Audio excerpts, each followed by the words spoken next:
And welcome back to episode 30 of the Inside Drive. I've got two of my buddies here, Jay Henley and Jay Chapman. We were talking a little bit about the college football playoffs, and Jay Chapman being the big Bama fan, I was asking his thoughts of Bama making it in. How do you think they're going to do against Oklahoma in the first round matchup? Man, I'm hoping that if the offense can find some, success at all. I mean, I think that there was 3 turnovers in that game. As a matter of fact, I just happened to be channel surfing the other night and watched some of the reruns. Yep. And you forget how many short fields, even in the Georgia game. I mean, Yeah. Like a pick and a block punt. I mean, very short fields. That's really tough to overcome. So if they can hold onto the ball and have, some semblance of an offense. Well, the good thing is Oklahoma's front seven is not the same front seven as Georgia. Yeah. And if they can get that Jam Miller being out, obviously hard to establish the running game. And as everybody knows, I don't know if you know Jay Henley, but you have to establish the run to be able to pass the football. And that's just something Alabama could not do. And it just allowed Georgia, to kind of rush 3 or 4 the whole game and drop more people into coverage, which really made it tough on Simpson. Dude, I told my dad, I said, does Georgia have 20 guys? That's what it feels like. That's what it felt like. I was like, this is crazy. Their defense is just always so good. It's so many fast. studs, so many athletes, just huge guys that can, 280-pound guys that can run sideline to sideline. And that just makes it tough for any quarterback. I don't care how good you are. But yeah, Oklahoma, though, you got the flip side. It's very, very difficult to beat a team twice in one season, especially when you've played them once. You've seen them, you know what they do, all that stuff. So obviously, Alabama and Oklahoma, the 8 and 9 seeds, that'll be in Norman. Was the first game in Oklahoma? It was in Bama. Okay, so it was a test. So that's a little bit different than how it was before. But also, you got to remember this, too. And, of course, I'm just, because I'm a Bama fan. Right? Yep. So, there was like 2 huge drops in the Georgia game as well. Like Huge drops. Yeah, like Bernard had that ball hit him right in the chest. Now it was a broken play. And then Ryan Williams dropped a wide open touchdown. You're like, dude. That was shocking. Yeah, I heard the announcer say, or was that actually maybe Greg McElroy or somebody? Yep. It was like, he's not a natural catcher of the football. And I thought, well. What a weird thing to say. About a receiver. Who's one of the best in the country. Yeah, you might want to be a natural catcher of the ball if you're going to play wide receiver. Yeah, I was kind of confused by that comment. You heard it too then? Yeah. Yeah, I was like, did I just hear that right? I was like, what is he talking about? What does he mean by that? Yeah. I mean, I guess I could kind of understand a little bit. Like, people who go, like, even if it's thrown straight to, they're not catching it like this. Yeah, they're going and getting it with their hands. So maybe that's just not his style. But Jay Henley, I'm just going to say, I should get back to the better looking Jay because that makes it easier. Alabama, Oklahoma. Who wins that game? Who goes on to play Indiana? No, let's see. I'm going to go Alabama. I don't think Oklahoma can beat Alabama twice in a row, and I feel like Not in a row, just in a season. it would be 2 in a row, right? They just played Georgia in the SEC championship. So their next game will be against Oklahoma. They didn't play Oklahoma yesterday. The holidays are here, full of joy, family, friends, and yes, a little hustle and I'll take bustle. Alabama. That's why you need to leave. Between cooking, shopping, and all those extra errands, Indiana.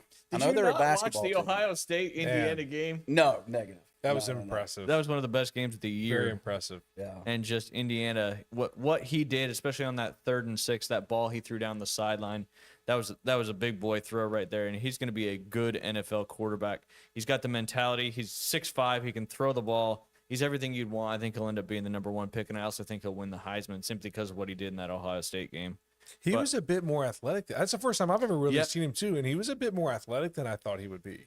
He made it happen with his feet. Some extended plays, made throws. For sure. Like, wow. And to be 6'5", be able to do that, that's definitely an NFL caliber quarterback for sure. The only other game I watched Indiana play is when they went on the road against Oregon and won over there at Autzen Stadium, which that was a really impressive win. Obviously, winning against Ohio State in the Big Ten Championship is even more impressive. Speaking of Oregon, they take on JMU, who won the Sun Belt Conference and got that. It's the 5 highest ranked conference champions that get in. They're not the 5. They don't rank them top 5. I think they did that last year, and that was kind of a disaster. Yeah. So they get that 11 and 12 spot, like better looking Jay was saying. Right. So JMU versus Oregon. I think JMU may be able to hang for a quarter or so, but then it's just going to get kind of crazy. JMU's not a bad football team. I have watched them multiple times, but I watched them against like Coastal Carolina and teams like that. So no offense to my Shants, but just the Jimmies and the Joes don't line up with what JMU's got. And I think Billy Napier is actually going to be very successful at JMU, going back to the Sun Belt Conference, because that's more his. It's not so much pressure, but JMU's year in and year out one of the best teams in FCS. No, they're in FB. I don't know why I said that. They're in FBS now. So Oregon, everybody agree on that? Oregon will win that one. Oh yeah. So then Oregon, Texas Tech, bet the over in that one. Two high-powered offenses going toe-to-toe in that one. That'll be interesting. Who do you guys think wins that game? Man, I haven't seen enough of Texas Tech, if I'm being honest. The game that I did see them play, I thought that they looked more physical than I don't know why I was thinking that they did. So they look great. I actually might take Texas Tech in that game. I think I probably would too, even though I'm kind of rooting for the Ducks to make a run. I don't know why. I just kind of like It's Oregon fun when a they're little. in. It Yeah. just is, yeah. They're just a fun team. All the Nike stuff, all the uniform Yeah. combinations. And Dante Moore's a really good quarterback. Kind of fun to watch him as well. Ole Miss, Tulane. Tulane was that second, team that got in because they won their conference, but they were ranked higher, and the ACC didn't have a ranked team win there. I mean, if Virginia would have won, then Yeah. either Tulane or JMU would have been out. But I think you still would have seen a very similar outcome to an Ole Miss and Tulane versus an Ole Miss and Virginia. Probably would have been pretty similar. No offense to Virginia, but Virginia is just a different caliber of athletes on their team versus an Ole Miss. Ole Miss, Tulane. Ole Miss gets the dub with Pete Golding at the helm. I'm going Tulane. What? Yeah. Oh, Yeah. you said the coaching mix-up is just gonna it's just derail. Well, it's kind of Yeah. like, Florida State Done. got left out of the college football playoff because they didn't have their quarterback. What's the difference between a quarterback and a head coach? I know the head coach is just making stuff happen with the athletes actually on the field. So, yeah, I mean, and if Tulane wins, then then Old Lane doesn't get paid by LSU for the win, which is still crazy that LSU would put that in his contract, that any college football playoff wins that Ole Miss had, they would pay him for it. That's the craziest stuff I've ever heard. Is it ironic that they're playing Tulane? No. Nice. Way to try to stretch that in. pretty good. That was actually up there. was pretty good. I have to give you that. Ole Miss and Tulane have already played this season too, and Ole Miss beat the brakes off them. So don't expect anything different in this matchup. One of the Tulane guys headed to Florida as well. I mean, Yep. right? So it's Yep. sort of not a. It's kind of a weird thing. Yeah. And then it'll be Georgia and Ole Miss. Your Bulldogs handle that one, Jay? Yeah, I think so. Handedly. Handedly? Yeah. Dang. Easily. Yeah. Yeah. I just don't know if Ole Miss will be able to really move the ball too well on Georgia. Same thing. Georgia advances to the semifinals by way of Ole Miss. I think so. Yeah, I have that. And then last but not least, the U versus Texas A&M. The U controversially gets in there based on the head-to-head over Notre Dame. And now they have to play Texas A&M, who is one win away from being in the SEC championship. That got spoiled as well. The winner of that game will go on to face number 2, Ohio State, who is the betting favorite to win the college football national championship. I'll take A&M on that one. I'm going to take A&M on that one too, but I do have a grievance here, if you don't mind. Air it. Okay, so Bama loses in a conference championship game to Georgia, who is probably one of, if not the best team in Yeah. college football, right? Top 3 for sure. Yeah, and it's a cataclysmic event. People just push them out of the playoffs. Texas A&M didn't. They played the bottom 8 teams in the SEC. Yep. And then lost convincingly. Texas whooped their butt. That's Yep. right. I think what Texas was like. They were not in the playoffs. I mean, they were Yep. 3-loss team. Yep. And they just dropped a few spots automatically in. I just didn't That's really a think, good- why are we not talking about this more? Yep. Yeah, like Texas has been beaten by, got beat by Florida, got beat by a few. They're like, but it's when Texas A&M loses to them, it's not a huge deal. But when Alabama loses to Georgia, Yep. it's a we push them out of the playoffs. Like, come on. That's fair. Okay, Yep. sorry, I had to say that. No, I It's hadn't really thought about that either. That's a great point. Texas 'Cause A&M still Texas- hanging around 7. beat them pretty. They big brothered them. Yep, it was Yeah. 38-14 Yeah. in that one, something like that. And they were dominant. Once that first quarter ended, Texas Yeah. just kind of got out and never looked back there. So both A&Ms, you guys have both. I'll take the U just to be different. So that team goes on to play Ohio State. Does Texas A&M beat Ohio State? No, Yeah, resounding no. I don't think either team that wins that game beats Ohio State. So let's flash forward. Georgia moves on. Ohio State moves on. Who wins Ohio State, Georgia? It's a rematch of last year's semifinal, I believe. Oh man. I just keep thinking Georgia's just playing really good football. Whatever Kirby says to these guys, I mean, they're out to just dominate. And If their defense plays like they did against Alabama, yeah. but Alabama's not Ohio State's offense yeah, either. Saying was really Yeah. good quarterback. Yep, and they have a two-headed monster when it comes to the run game. yeah, So yeah, if that comes to fruition, that'll be awesome. And then on the flip side, on the other side of the semifinals, you would likely have Texas Tech or Oregon versus Indiana, because I don't think anybody thinks Alabama or Oklahoma will beat Indiana. Mhm. And I mean, you got to play the game, so you never know. But let's say it's Texas Tech, Indiana. Who wins that one? Indiana. So Indiana's on a path to the national championship. If I could have an Indiana Georgia matchup, that would be fantastic. That'd be a good football game. I think regardless of who they're playing, I think it's going to be a great semifinal and a great national championship. Yeah, it's going to be a fun little end of the year run here. Some teams get healthy, man. I mean, a lot of these teams are beat up. One of the things I do kind of worry about, though, too, is you wonder. I think people experienced this last year. I think every team that had a bye last year lost. Yep, they did. And so I'd be interested to see sort of if that was just a fluke or if, hey, man, you can't take a month off and then come back and just be ripping on all cylinders, in the biggest game of the year. Yeah. Yeah. Yeah. I mean, so The break is pretty large. I mean, I know they're practicing a ton, but still, practice versus actually playing in games is a whole different ballgame. yeah. So What's put Indiana on the map in the last couple of years? Because I know NIL. 20 years ago, is it? Yeah. Okay. I mean, to be able to pick up. I mean, they had Curtis Rourke last year, who led them to an undefeated season, and then they had to replace him. He was a good quarterback, so they went and got Mendoza from Cal, and obviously he's made a huge difference. Gotcha. And it's just being able to get some of the guys you would have never got on normal recruiting and transfer portal rules. Yeah. I heard Colin Coward. Well, I'm not the biggest fan of Colin Coward, but I heard him yesterday kind of say something and I thought it was pretty interesting. Everybody's like NIL transfer portals ruined college football. He said it on the flip side, college football got so regional there for a while in the 2010s with Alabama, Georgia, LSU, Clemson winning these national championships year in and year out. Obviously, the Big Ten trying to make it 3 in a row now this year. But he said that the NIL and transfer portal saved college football, because it had become so regional that a lot of people around the country kind of became disinterested a little bit. And now that you have all this money and the ability to transfer, a lot of these teams like Indiana, like Vandy, like Georgia Tech are starting to get a lot better, which breeds more competition, which in theory, I mean, if you look at the Big Ten's ratings, all those Big Ten games were the highest rated games of the year. Yeah, but don't you remember back in the day in the fourth quarter they would highlight a guy and they would be like, well, he's majoring in business, or still do that. finance. Do they really? Yes. The all SEC academic teams Yeah. or whatever. Yeah. Yeah. Oh, okay. Yeah. I thought they dove more into academic. I hear no academics anymore. They like still talk zero. about their majors for the most part. Okay, all right. I stand corrected. There does seem to be a bit more parity, but this is the conversation for a different time. But I'm always kind of intrigued when I hear this conversation. So the transfer portal for sure, right? Because when you have people at a particular school that could not really leave, you're sort of, and we can get into this with baseball, right? When you have your options, you're sort of just locked. There's like nothing Yep. you can do. So making them sort of more widely available across all the different universities for sure. But like the money thing, like, did you hear Ed Ogeron? Yeah. He was like, we went in the catch the back door, now we go in the front door. I just don't. If it was being done to that degree, sort of under the table, I don't know how making it public really changed the money aspect of Well, it. and that's too. probably what he was kind of more referring to just the SEC. Okay. And I'm sure because he was talking about the SEC, and I think that plays into the regional side of it Yeah. as well, because it was so Southeast dominated. I don't think Clemson was doing anything like that, because Dabo was just not one to seem to do that. And he's going to end up losing his job because of it probably in the next year or so. Yeah. But yeah, I mean, I get what you're saying for sure. But again, that leads more towards the SEC and all that stuff. But Michael Jordan started all this back in 84, Did he? 85. Yeah.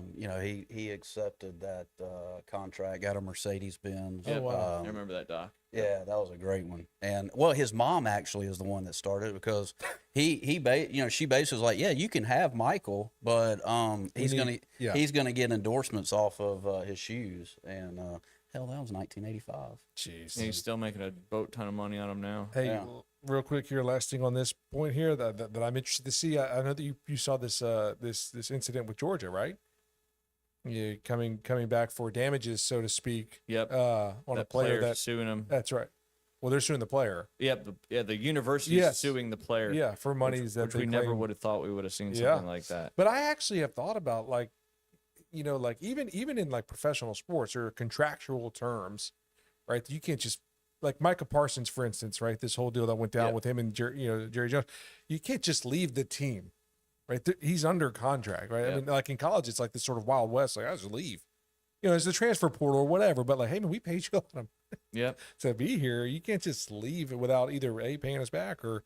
So I'm interested to see. I've heard a lot of speculation that if this sort of goes through, That'll and kind of it'll sort launch of set the precedent for universities suing players for not fulfilling the obligation of their contract. Yep.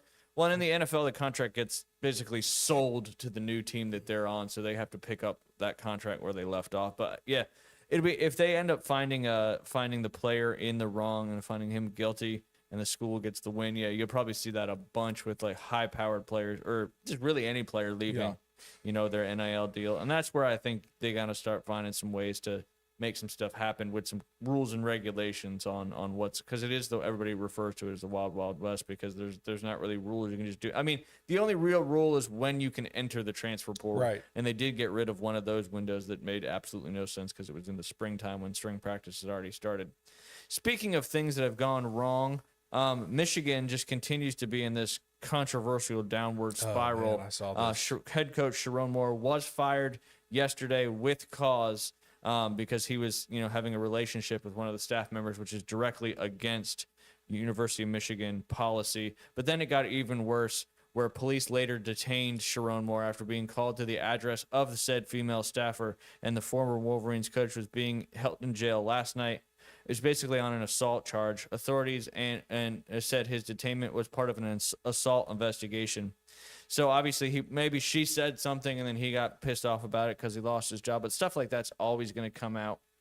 Little fun fact about the Michigan Wolverines: since Jim Harbaugh had arrived at Michigan, they've had 11 staffers either arrested. 7 of them were arrested and or banned from the sport from rules violations. There was 4 of them, so 11 total people have either been arrested or banned from the sport since once Jim. Now, obviously, Jim's been gone for a couple of years now, but he probably saw the writing on the wall and he's like, "I'm out. I'm going to go to the NFL. They're wanting me to go back there anyway." So when he was right on the heels of the sign stealing violation deal, he's kind of like, "All right, see you guys." That guy got thrown under the bus for sure. I mean, what he was doing, he knew what he was doing was not right, but Michigan kind of just let him take the fall on everything. And that there's another good documentary. It's a great one. documentary. Yeah. By the way, because I heard it wasn't to that extent, and they did acknowledge that everything was above board and within the bounds of what you're allowed to do. But I think there's been some speculation that Oklahoma had a lot of Bama's plays in the first game. The offensive coordinator, he specifically said, "Did you see that?" I did. The Venables, he's like, "We're changing all our signs." So. That came out like a little while ago, didn't it? Yeah, it was his last press conference, I Yep. think, right after the SEC championship when they had realized that they were going to be lining up with Oklahoma. Yep. But I just thought it was interesting, like that's still going on to this day, and I don't know what makes. I watched that whole documentary, and I still don't know what makes it. I guess if you go video a practice, that's illegal. I don't have any idea. I think that's where they kind of got him because people have been trying to steal signs forever.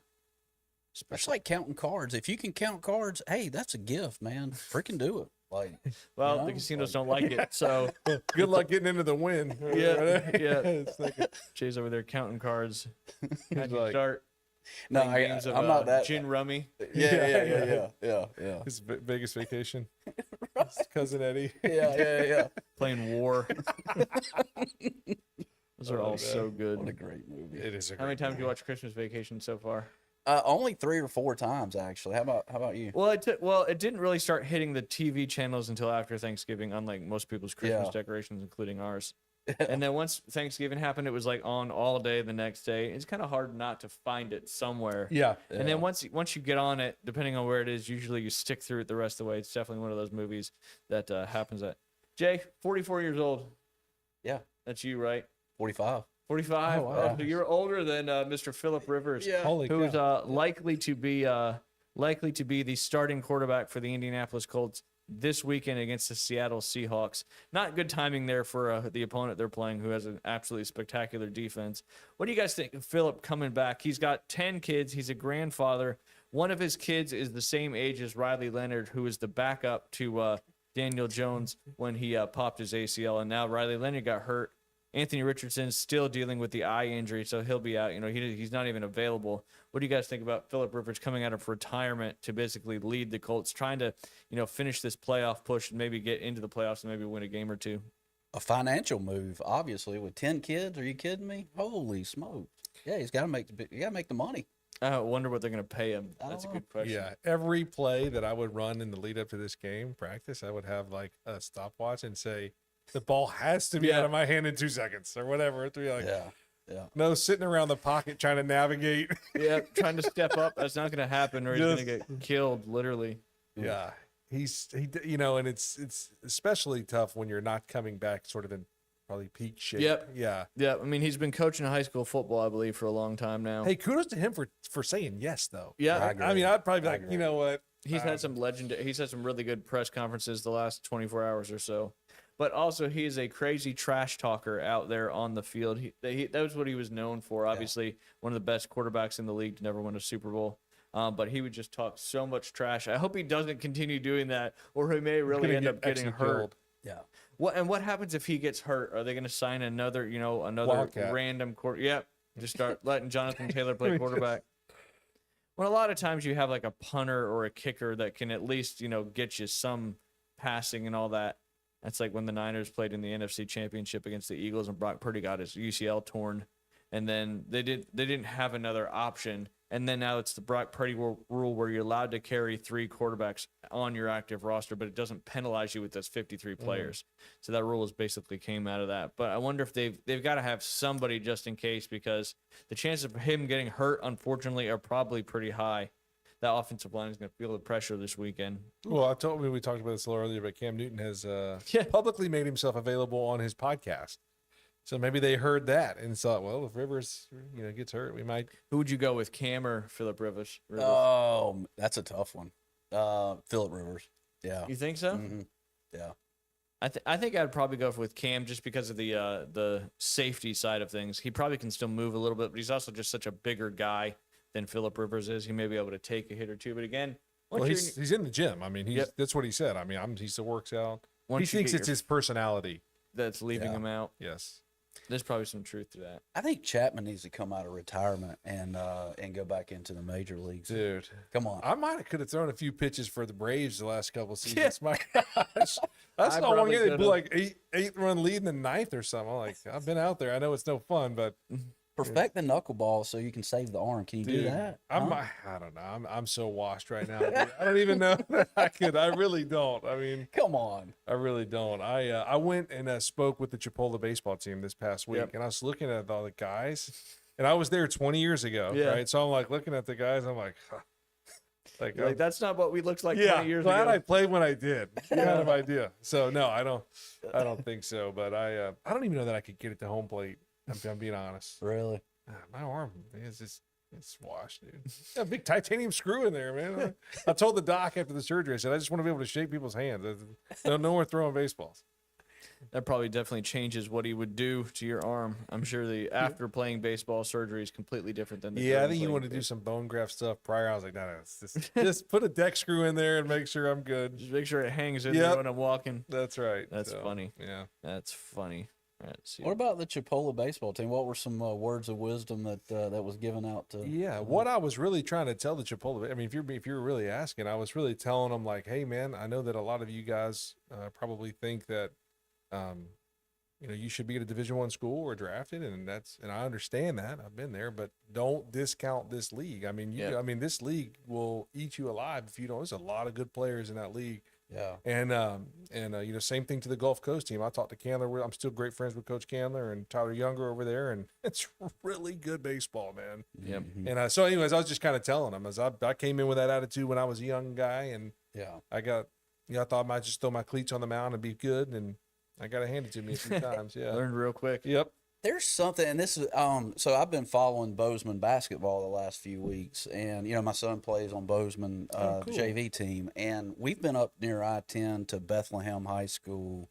We've been to a couple of Christian academies up there, Chipola, all that. Man, there is some basketball teams up in the I-10 area. It's insane. Graceville. Yeah, there you go. Yeah, I mean it's Bluntstown. Yeah, Chipley. it's like I don't know, man. It's I remember just a real quick aside here. When I was at Chipola, this is 20 years ago. Of course, I didn't really understand the whole grades dynamic with the basketball team at the time, but I remember they're having a dunk contest. You know, I was used to high school basketball. Yeah. You know, I was like, okay, what is this going to be? You know, whatever. So I ended up going to it, and the first guy ended up going to Indiana. His name was Jay Anderson. He was a really good basketball player. Huge between the legs jam, and I was like, "Oh, this is like way different than Just the throwing it off the backboard, Yeah. windmills, 360s," and I was like, "What is going on here?" Like, and then like, "Oh, all these guys are unbelievable athletes. They struggled in school is probably a nice way to say it, yeah." But they're here, you know. But you know, a year later, I saw 2 of those guys in Indiana. I mean, they were in the tournament. I mean, they're crazy. at that level of basketball. Yeah. you know what Yeah, I mean, they're You know, just as good as everybody in 100 I Division mean- One. They just don't have the grades to get there yet. we called this guy I forget his last name. His name was DeAndre, but we called him Baby Shaq. I mean, he was 6'8", 360. He was at Indiana the next year. Yeah. Wow. That's why. I mean, that's what's so beautiful about JUCO sports is the athletes are still just as good, but like you said, they don't have the grades yet, so they kind of get their grades up so they can get wherever they need to go. And we're lucky to have a few few JUCOs around here that have great sports with Chipola College and Gulf Coast State University. So you know, don't take, like you said, the players don't take it for granted, but people don't take for granted what kind of level of sport you're going to watch when you go watch them play to get out. And the volleyball too, it's the same thing. The volleyball at Gulf Coast has always been really, really spectacular. All right, Jay, I gave you that because I don't know if I can do them both at the same time. I've been. I like yellow. Doesn't sound like it's your first time. Yeah. What was the guy wearing the first time? Say what? What was the guy wearing the first time? Usually they dress in. Yeah, different. There's a pizza guy. Yeah. He's like, here you go. I ordered Domino's and I got a subpoena. All right. We'll start with the. Can you understand on the right side of the page? That's what we have for division winners.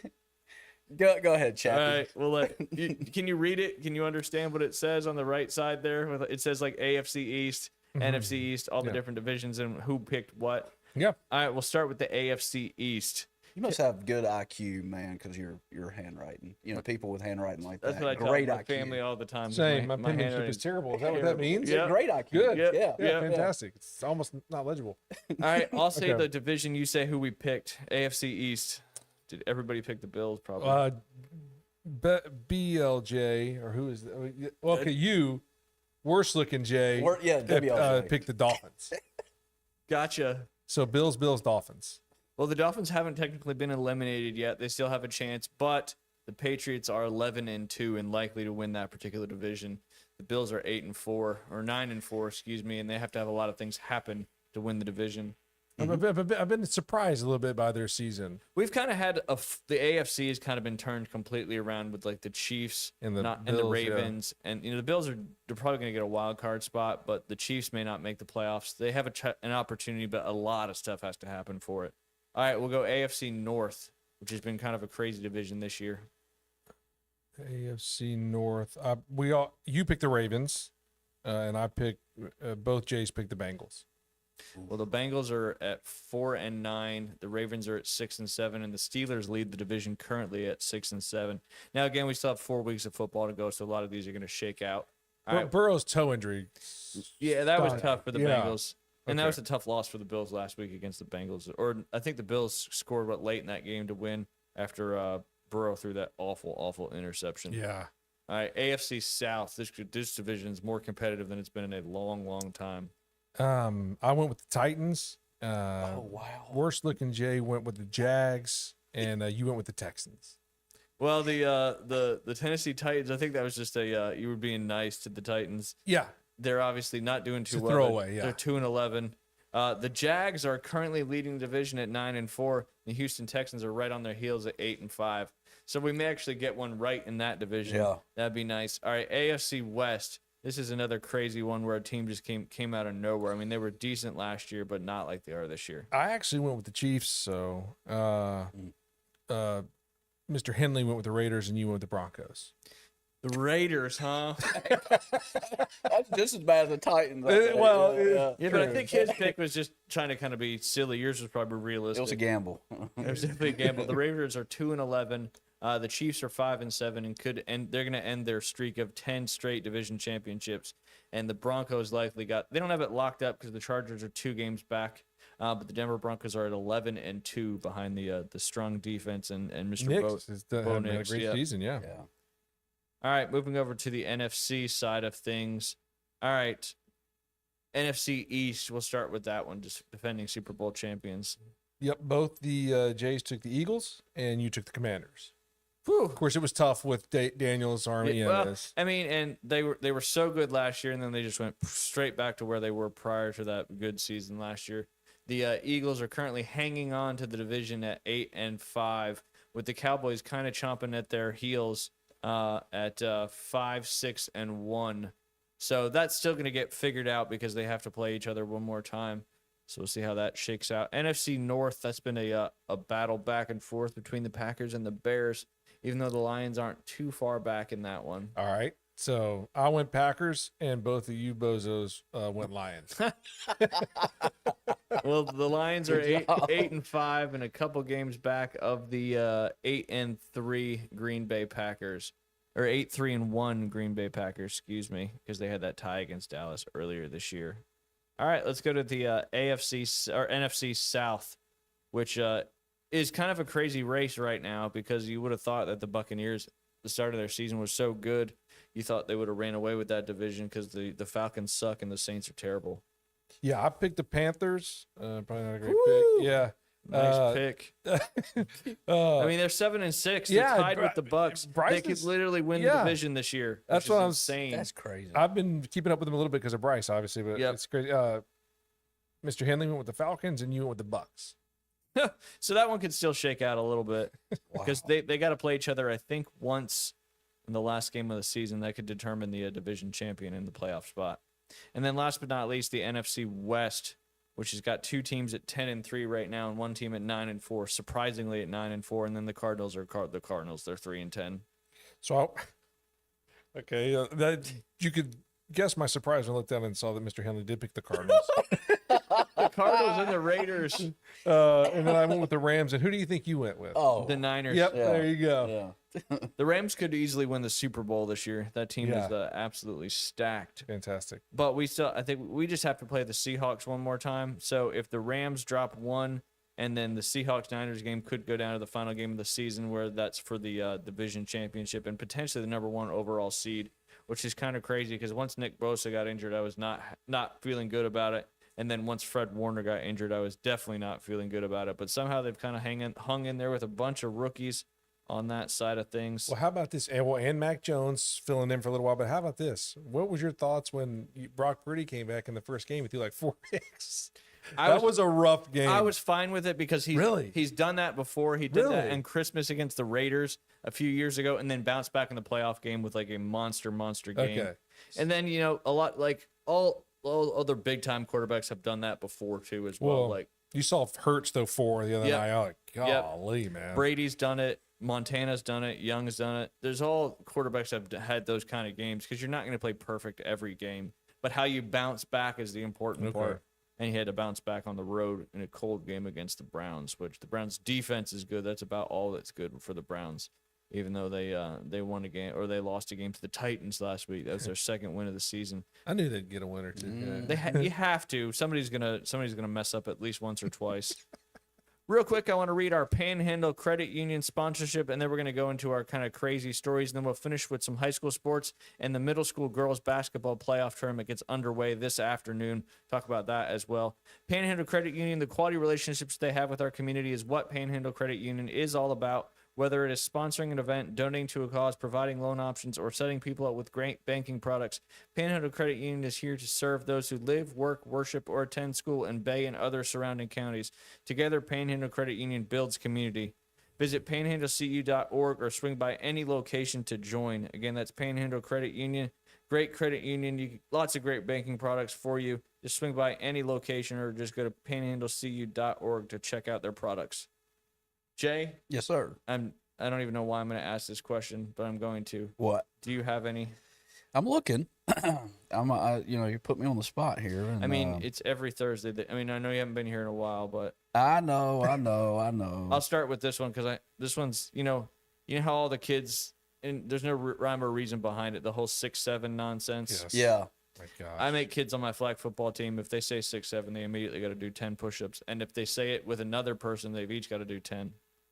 But You know the West Coast burger food chain In-N-Out? Oh, yeah. It has removed the number 67 from its ticket order system due to the viral 6-7 trend, employees said. An employee at the chain's restaurant initially reported on Reddit that they noticed the ticket system skipping straight from 66 to 68. And a worker at the Los Angeles location confirmed to People.com that the number was removed a month ago. After the removal comes after videos online showed crowds of rowdy teenagers and young adults waiting for the number 67 to be called and then responding by celebrating boisterously. 67 has no specific meaning, but it is commonly believed to have originated with the song Doot Doot 67 by Skrilla. The term was dubbed Dictionaries.com 2025 Word of the Year, because that makes sense. Perhaps the most defining feature of 67 is that it is impossible to define. Dictionary.com reported it's meaningless, unambiguous, and nonsensical. In other words, it has all the hallmarks of brain rot. It's a logical endpoint of being perpetually online, scrolling endlessly, and consuming content to feed users the algorithms by other trained by other algorithms. So that kind of makes sense. Once you dive into 6-7, then it just keeps serving you 6-7. Hey, at least they didn't tell us how they really felt about it. Yeah. This is the end result of brain rot. Yeah, Terrible kids. It is an odd phenomenon, though. I will say that. Wow. It The really. Chipotle, one of the guys on the Chipotle team, like, I guess I said the number 6-7 in, relation to one another, and the kids started snickering, and I'm like, what? And they did the 6-7. They're like, you guys are 20. Yep. They're like, dude, stop. Yep. No kidding. Yeah. Beat it. You're too old for this. Yeah.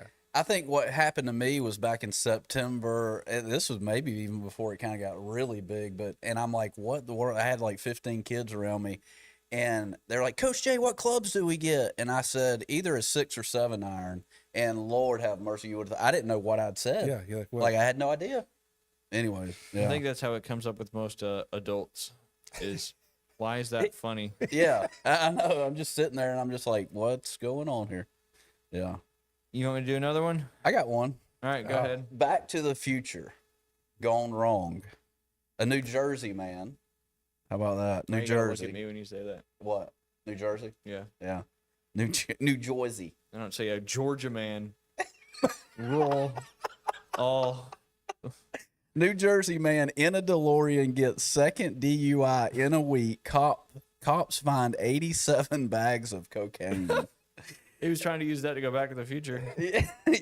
A 33-year-old New Jersey man, Luke Randall, was reportedly arrested December 6th for his second alleged DUI offense within a week. Randall was Offense. offense. He's not Sorry, playing football or basketball. penetration. Randall was purportedly operating a 1980s DeLorean when it crashed into a parked vehicle. Police subsequently discovered 87 wrap baggies of cocaine and vodka bottles inside the car. He faces Doing all that cocaine. He faces multiple charges, including driving under the influence, careless driving, reckless driving, while details regarding his first alleged DUI on November 3rd for similar offenses were part of the initial report. Such results confirm an incident involving Luke Randall, a DeLorean crash, and the discovery of cocaine-related charges. In New Jersey, a second DUI conviction gets you 2 years of prison. No, 2 to 90 days of jail time, a 1 to 2 year license suspension. You get an ignition interlock device put on your car. You get all kinds of fun stuff. $35,000 in fines. Yeah, in a DeLorean, trying to go back to the future. Yep. Man, Wild times. Trying to take that premium product back. Kids, don't do drugs. Yeah.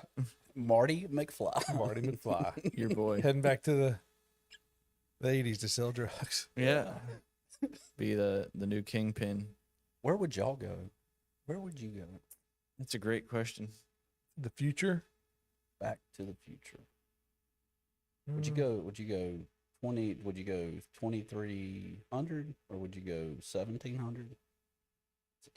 Then I probably wouldn't go 1700. Yeah. A little more modernization. Yeah. I would like transit. I would like That'd be a culture shock. I'd like to stay with like alive. running water, Yeah. AC. No, Yeah. well, maybe see where the AI thing goes, man. Who knows? I'd like to see what that sort of. Yeah, you go to 2300 and everybody, there's no humans Yeah, there. it's just robots True, running yeah. around. I yeah. could see that. At least if you go back to 1700, there's human beings. Yeah, Yeah. yeah. Anyway. I'm interested to see how that goes. Yeah. Yeah. All right, this is I don't know if you guys saw this or not, but it was a few weeks ago when the Raiders played the Browns. The Gaming Control Board is reportedly reviewing one of the strangest sequences of the NFL season last week, which is actually 2 weeks ago. The Browns led the Raiders 24-10 with under a minute left. They had the ball at the Las Vegas 29-yard line. Already an easy goal field goal range, already up 2 scores with a chance to make it a 3-score game. The field goal would have pushed the total over at 36.5, a number that had nearly 80% of the handle riding on it. Instead, Cleveland executed something almost never heard of in modern football, a punt inside the opponent's 30. Even TV analysts said they couldn't remember the last time they'd seen a team punt from that close to the goal line. Now the GCB, the Gambling Control Board, wants to know why. Why was it just a horrendous decision making, or was there more to the low box scores? So that really makes you think. Here's the deal with this. This is me personally, right? If you want to make it less obvious, like you just, well, I guess it was a coaching decision. They would have known somebody. You just tell them to fumble the snap on the field goal. Like this, or at least look like we're attempting a field goal and just act like something went wrong. Yeah. Don't punt. It was a very odd looking. And just like super obvious. Yes. Was the field goal kicker struggling during that game? Like, that'd be my number one question. I don't know. I have no idea. But what would it matter? Yeah, You're you're punting up by from the 2 30. scores and you punt from the Yeah. 30. Yeah. Like, Okay, you yeah. tell me a that's fair. field goal kicker in the NFL that can't make it from the 30. They're making 60s now. I mean, that's Oh, crazy. easily. Yeah. Well, I heard an interview about that, not to keep going on a side topic, but it's because, they have the K balls. And, quarterbacks have always been allowed to kind of prep their balls however they want it. Well, now the kickers, this is a new rule this year. They're allowed to prep their ball however they want as well. So maybe there's something to that now the kickers can prep their ball, their K balls. Because I knew the ball's always been different, but they've never been able to actually prep their ball the way they want to. So maybe it's something to do with the PSIs and stuff like that. And everything's indoor now, too. So A lot of indoor facilities for sure. Yeah. But I mean, that may be a change that they revoke or something like that. Unless I think it's good for the game, these bomb kicks. Fun. There's going to be another record broken, I'm sure. We had it broken this year, I believe, if I'm not mistaken. We had one in the preseason, which wasn't a record because it was a preseason, and then a guy did it in the regular season, which is pretty crazy. Yeah. Speaking of gambling in sports, Buffalo player Victor Snow has been banned from the NCAA after found to be involved in a gambling ring and trying to fix games. And it's an Instagram post. So if you go to the second slide, it's a video of him like running wide open to score a touchdown, and he just goes out of bounds at the 15. It's almost worse than the Browns thing. He's just like going, and then just makes a beeline and just goes right out of bounds. They're investigating this. No, he got banned Oh, from wow. the NCAA because of him doing that, and then they found more stuff that he was doing to fix games. And you saw the baseball thing too. Yep. We talked about that. Like Yep. the guys, these guys are idiots, man. Like, I mean, truly, they really are. It makes no sense at all. Like you're playing professional sports, you probably have a ton of money, and you just do stupid stuff to put your whole career at jeopardy. I mean, I guess everybody does stupid stuff to jeopardize their careers, not just professional athletes, but Well, yeah, but the obvious nature of it's like go speaking real quickly back to the baseball thing. Like, like they just pulled up a graph of the guy's pitches. yep. Yeah, and he missed You read this last one. he Oh, had yeah, missed yeah. so bad on the ones that were bet on. It's like, dude, it's really hard not to make that.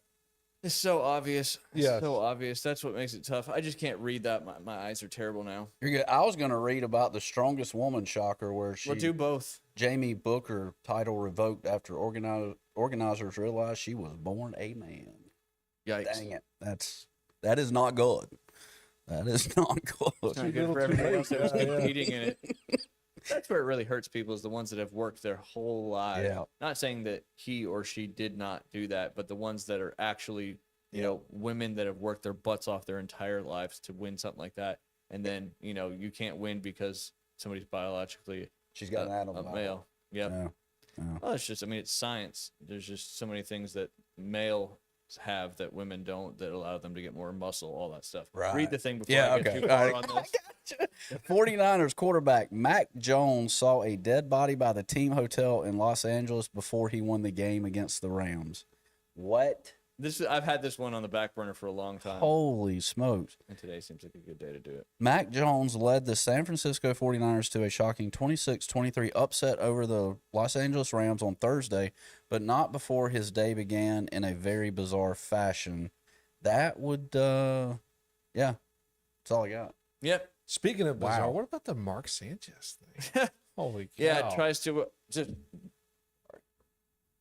Oh, you got it. He was hammered, and I don't know why he decided to go into a truck and just beat up the truck driver, and then he gets Being stabbed. very badly. And then Mark Sanchez goes to jail for assaulting the truck driver because And the fired. truck driver. Yep, the truck driver was just trying to defend himself there, I just thought that was a really bizarre.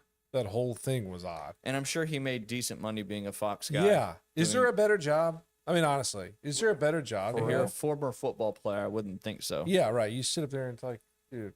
As a matter of fact, that was one of Saban's deal. He's like, Yeah, sit up here and talk about football for you're not working 20 hours a day. Yeah, that's bizarre. You just got to prep and all that stuff. The playoffs for the middle school girls Bay County districts get underway this afternoon. Final regular season scores. Got to give a shout out to my University Academy Eagles. They beat Bay Haven 33-14 in the final regular season game of the season.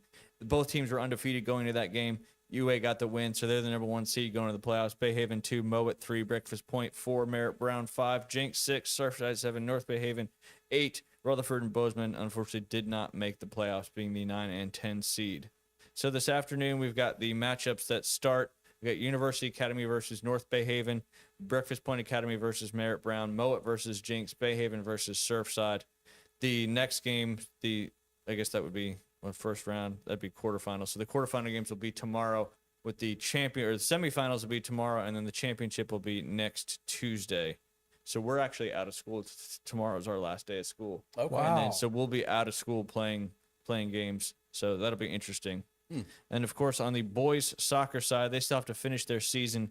University Academy and Breakfast Point both 7-1. I believe University Academy has the head-to-head win tiebreaker. Mowat, Surfside, Tyndall, North Bay Haven, Rutherford, Palm Bay, Bay Haven, Jenks, and Merritt Brown currently right now. With the games being played this afternoon at 4, you got Breakfast Point Academy at Tyndall Academy, Bay Haven at University Academy, Jenks at Surfside, Merritt Brown at Palm Bay, Mowat versus North Bay Haven, and then Rutherford's on the bye. So their playoffs start tomorrow, and then I believe go Friday, Tuesday, Thursday. I believe that's correct. I may be just a little bit off on that one. I do want to talk about some of the high school sports coming up this afternoon and tomorrow, as this is our last show of the week. Real quick, I think I got most of the basketball teams in my Max Preps following, so it should populate in my scoring. In girls basketball, Wewa Hitchka travels to Bluntstown. Bluntstown is 3-0. We're talking about those I-10 corridor schools. Bozeman in girls soccer takes on Bay. Leon takes on Mosley in girls, or Mosley takes on Leon in girls basketball. That's over there in Tallahassee. Arnold girls soccer, who's 6-1-1, trying to keep up with the boys there, is traveling to Leon as well for girls soccer. They should just all ride on the same bus, save some money for the school. And then boys basketball, you also have Wewa Hitchko playing at Bluntstown. Bluntstown doesn't have a game reported yet, so that might be their first game of the season. I don't know how that works. And then girls or boys varsity basketball, Port St. Joe against North Bay Haven Academy. North Bay Haven's off to a great start at 6-2. And then the Mosley girls soccer team, who I talked about quite a bit because a lot of their girls were on UA's girls soccer team last year. They are 8-2 on the season, and they are hosting Navarre this evening at 7:30. I'll keep you posted on all those different varsity sports, boys and girls, basketball and soccer. Jay, Yep. You got anything coming up? Lesson specials, holiday special wise? I don't, Ryan. I'm just kind of taking it easy these next few weeks. And Easy, but yeah. gift cards are still available. yeah. I mean, I'm just really not, quite advertising it. But if somebody wants, you are right now. Yeah, I am now. If you want to give me a call, I'll be glad to help you out. But Christmas present, stocking stuffer. yep, Get a little lesson package for your either your junior golfer or the golfer, whatever in your family. yep. And of course, you got your new technology as well. What's Yeah, that called again? Sports Box 3D, and it's a big Bryson DeChambeau thing. He's all into it, and and you can get as deep into it as you want to. I'm not going to get too crazy deep into it. I know, right? But You're not going to utilize it to its full potential. Nah, there's way too much information for me. Way too much information. No. And then Jay, of course, thanks for coming on the show. Remind everybody, what you do and how they can get in touch with you. Of course. Thank you for having me again. I always enjoy this. It's always a lot of fun. This little crew here. Chapman Wealth Management. We're right off of Jinx on Hunt Cliff, 850-867-8247. And really what it is, I think about it, kind of concisely say, we just really partner with people during their investment journey, right? Yeah. So different people at many different stages, worried about many different things. And so we try to help people navigate, each one of their own, particular set of circumstances at the moment. That's really what we're trying to do. Were you at the office before here? I was. Yeah, I was. Everybody knows your address. Yeah, that's exactly right. I text you really quickly. I had some calls and things I had to take care of, and I was like, 11:30, right? Yeah, 11. I was like, it is 11. I have to. Good thing it is right here on Jinx. So it's 30 minutes close to get by here. for you for sure. So, Army Navy this weekend. Ooh, Who do you think gets the dub? I believe Navy is favored by 6 in that game. a lot of running. Always a fun game though, for sure. Yeah. I'll take the underdog Army. What about you, Jay? I'll take Navy. Nice. Yeah. I always have, my dad was in the Navy, so I take Navy every time. All right. There's some future SEALs out there, man. Probably. I actually watched the SEAL Team 6, when they killed Osama bin Laden. It was like a documentary, but a little dramatic. It was actually really good. Those I enjoyed. Yeah, different level, man. different human beings than the Different rest of us. level. That's for Yeah. sure. All right, Falcons-Bucks tonight. Falcons are already eliminated from the playoffs. Tampa Bay is trying to keep pace and stay ahead of Carolina right now. Currently, the Bucks are a 5.5 favorite at the house. Over under 44.5. Who wins this game, Jay? The Falcons are just trying to play spoiler at this point, and the Bucks have been kind of on a little bit of a slide the last few weeks. Yeah. All the way up to 7, or all the way down to 7-6, I should say. Where are we? Are we in Atlanta? We're in Tampa Bay. We're in Tampa Bay. You know what? I'll go with the Coons. Yeah. Who are the Coons? The Yeah. Falcons. The Falcons. Yeah. That was confusing. Yeah, I was yeah, like, I yeah. don't know any raccoon Yeah. mascots in professional football. I'll go with the Bucks. Real quickly, is Penix out for the year? I can't remember. Is he out for the year? Yep, Yeah. Cousins has been playing. I like Kirk Cousins, man. Captain Kurt. But I'm gonna take the Bucks. Got it. I like it. You think they'll cover? I think they'll cover. Yeah. I like that. Win by 7 or 5.5 or more. Yeah, win by a touchdown. Yeah. Bucky's back. I take the Bucks too. They got to win this game to stay a game, because if Carolina wins this weekend, then they'll be ahead of the Bucks. The Bucks hold the tiebreaker, so I feel like they have to win this game. So they'll do everything that they can to win the game. I appreciate you guys jumping on. It's been a fun week of shows. It's Thursday, episode 30. Next week we'll be here both Tuesday and Thursday. You gonna be around, Jay? I will. Awesome. Obviously, I won't be doing shows on the 23rd, and of course, won't be doing a show on the 25th, unless you want to, see my kids unwrap some presents and stuff like that. Which I don't think everybody wants to see that. So, thank y'all for tuning in. As always, this podcast will be posted on Spotify, Apple, all your places where you consume your podcast, starting tomorrow, usually about mid-afternoon. And of course, you can always go back and watch any of our previous podcasts on YouTube or Spotify, Apple, and then we're always live on Facebook as well. Y'all have a great weekend, and we'll see you on Tuesday.